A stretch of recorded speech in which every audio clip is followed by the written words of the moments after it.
নমস্কার বন্ধুরা। এক সময় প্রাচীন ভারতবর্ষে রবি নামে এক ভক্ত স্বামী এবং তার প্রেমময় স্ত্রী প্রিয়া বাস করতেন। তারা বৈবাহিক সুখের প্রতীক ছিল। তাদের বন্ধন বিশ্বাস, সম্মান এবং অটল অনুগত্য দ্বারা শক্তিশালী হয়েছিল। তবুও ভাগ্য তাদের জন্য একটি নিষ্ঠুর মোহ রেখেছিল, যা তাদের ভালোবাসা এবং স্থিতিস্থাপকতা এমনভাবে পরীক্ষা করবে যে তার পরিকল্পনা করতে পারেন।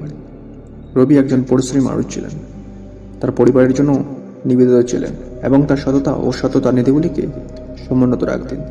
যাই হোক, তিনি তার হৃদয়ে গভীরে একটি গোপন পাপকে আশ্রয় করেছিলেন, লোভের পাপ। ধার্মিকতার বাহিক্য চেহারা সত্ত্বেও সম্পদ এবং মর্যাদার জন্য রবির আকাঙ্ক্ষা তাকে গ্রাস করে, তাকে নৈতিক অবক্ষয়ের পথে নিয়ে যায়। রবি তার লোভের দ্বারা আরও গ্রাস হয়ে উঠলেন। তিনি একজন স্বামী এবং প্রদানকারী হিসেবে তার কর্তব্যকে অবহেলা করতে শুরু করেন। তিনি দীর্ঘ ঘন্টা বাড়ি থেকে দূরে কাটিয়েছিলেন, বস্তুগত সম্পদ এবং পর্যাপ্ত আনন্দের পিছনে ছুটছেন। তার প্রিয় স্ত্রী প্রিয়াকে যে ব্যথা এবং একাকিত্ব ঘোরাচ্ছেন তার প্রতি অজ্ঞান, অবহেলিত এবং অপ্রীতিকর বোধ করে প্রিয়া তাদের গ্রামে বসবাসকারী বিক্রম নামে একজন শ্রদ্ধেয় লোকের সাথে সান্ত্বনা পেয়েছিলেন।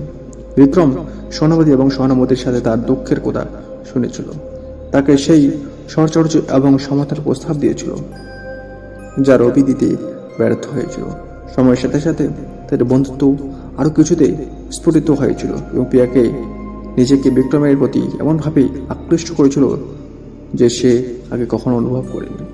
প্রলোভনের কবলে পড়ে প্রিয়া তার অপরাধ বোধ এবং লজ্জার অনুভূতির সাথে লড়াই করেছিল। তিনি জানতেন যে তার ক্রিয়াকলাপ নৈতিকভাবে ভুল ছিল, তবুও বিক্রমের কাছ থেকে সে যে উষ্ণতা এবং স্নেহ পেয়েছিল তা আর ভেঙে যাওয়া বিবাহের যন্ত্রণা থেকে স্বামীক মুক্তি দিয়েছে।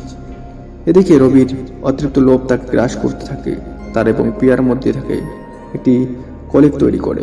তিনি তার মানসিক অশান্তির প্রতি মনোযোগ ছিলেন, সম্পদ এবং মর্যাদা অর্জনের জন্য অদ্ধ হয়েছিলেন। তিনি খুব কমই জানতেন যে তার নিজের কর্ম তার স্ত্রীকে তার থেকে আরও দূরে অন্য পুরুষে বাহুতে হেলে দিচ্ছে। এক দুর্ভাগ্যজনক দিন ভাগ্য ভগবান শিবের রূপে হস্তক্ষেপ করেছিল। ঐশ্বরিক রক্ষক এবং ধ্বংসকারী তিনি একটি দর্শনের রবির সামনে উপস্থিত হন। তার চোখ অজ্ঞতা এবং অহংকার আবরণ ভেদ করে, যা রবি রায়কে এতদিন ধরে মেঘ করে রেখেছিল। সহস্র ঝড়ের গর্জনের মতো বজ্র কণ্ঠে ভগবান শিব বললেন, রবি, তোমার লোভ তোমাকে বিপদে চালিত করেছে, তোমাকে বিবাহের পবিত্র বন্ধন ত্যাগ করছে এবং তোমার প্রিয় স্ত্রী বিশ্বাসের সাথে বিশ্বাসঘাতকতা করতে বাধ্য করেছে। তোমার কর্মের পরিণতি শুধু তোমার জন্যই নয়, যাদেরকে তুমি প্রিয় মনে করো অনেক দেরি হওয়ার আগেই মুক্তি। ভগবান শিবের কথা তার অন্তরে কম্পিত। রবি তার পাপের মাত্রা এবং প্রিয়াকে যে যন্ত্রণা দিয়েছিলেন তা উপলব্ধি করেছিলেন। ভারাক্রান্ত হৃদয়ে তিনি তার স্ত্রী এবং ঐশ্বরিক উভয়ের কাছ থেকে ক্ষমা চেয়েছিলেন। তার পথ সংশোধন করার এবং তার অতীতের সমালঙ্ঘনের জন্য সংশোধন করার প্রতিশ্রুতি দিয়েছিলেন। রবি তার মুক্তিযাত্রা শুরু করার সাথে সাথে প্রিয়া তার নিজের রক্ষকদের মোকাবিলা করার এবং বিক্রমের সাথে তার অবৈধ সম্পর্ক শেষ করার শক্তি খুঁজে পেয়েছিলেন। ভগবান শিবের শিক্ষা এবং প্রেমের শক্তি দ্বারা পরিচালিত স্বামী ও স্ত্রী একসাথে সাহস ও নম্রতার সাথে তাদের পরীক্ষা এবং ক্লেশের মুখোমুখি হয়েছিল। শেষ পর্যন্ত তাদের বন্ধন আগের চেয়ে আরও শক্তিশালী হয়ে ওঠে।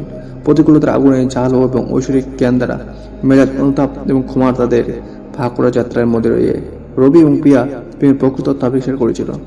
এমন একটি প্রেম যা পাপ ও মুক্তি কার্যক্রম করে, আত্মাকে শুদ্ধতা এবং ভক্তির একটি চিরন্তন মোকাবিলা করে। তো বন্ধুরা, এরকম আকর্ষণীয় চ্যানেল সাবস্ক্রাইব করে পাশে থাকুন। জয় হিন্দ, বন্দে মাতরম, ভারত মাতা কি জয়।